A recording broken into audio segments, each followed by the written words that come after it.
This is John. He is Amanda's fiancé. He talked to us about how he found it being introduced to a deaf family. How did you feel meeting Amanda's parents? It was a bit strange. I knew they were deaf obviously because Amanda told me, but coming over was a little bit weird. It wasn't just like coming over and meeting somebody's parents like on a normal kind of... So I came in and Amanda's ma was here. Thankfully the dad wasn't here at the time because I find it a little bit more difficult around Amanda's dad because he's very deaf. Very deaf and doesn't try to talk any kind of oral with the sign, you know. So, but I came in and I had this plan that I was going to actually play charades. That would be a good way of breaking the ice.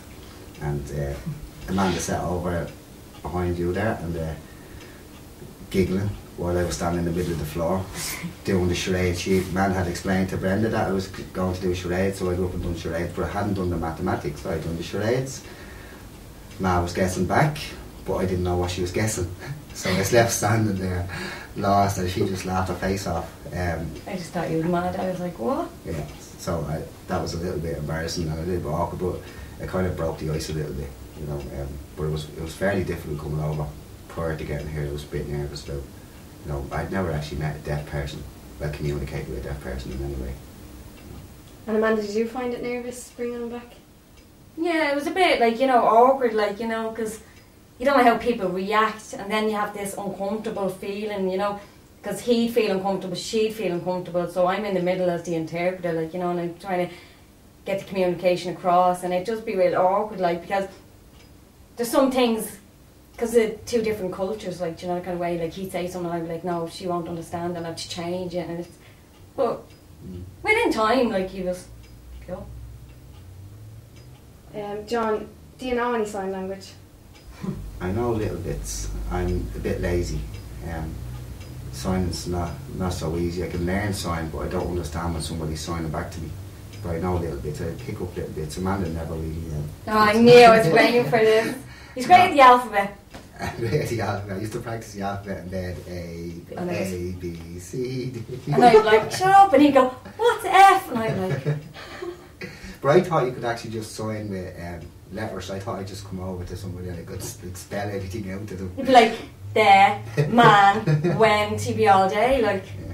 But I know bits of sign, but I rely on Amanda quite a lot when our parents are around. That's, I think, why I don't know so much sign. Because anytime I need to communicate in any way, I say, Amanda. What did you think about deafness before you met Amanda? I didn't really think much of it. I never even thought about them as a community or anything like that.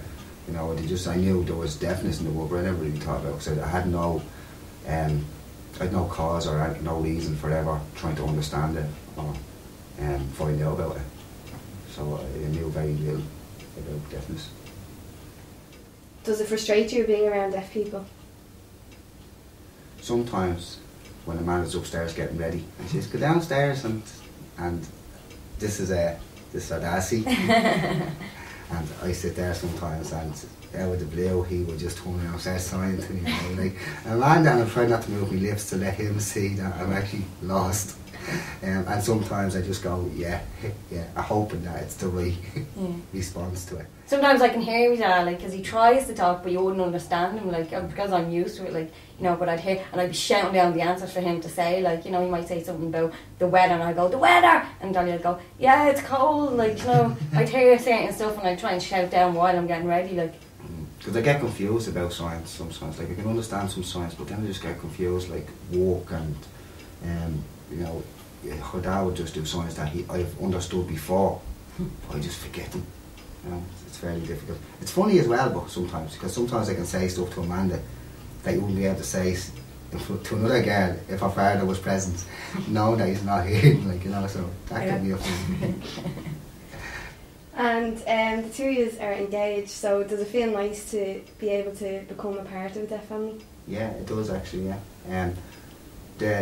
The difference I've seen within this family, I don't know if it's the same for all deaf families, but they were very accepting of me. As well, you probably wouldn't know by looking, but I'm a bit older than Amanda, and I have a colourful background as well. and Amanda's always been honest with them in who I am, and they've accepted me in it. So it feels really nice to be allowed to come into the family. You know. They love him. They do.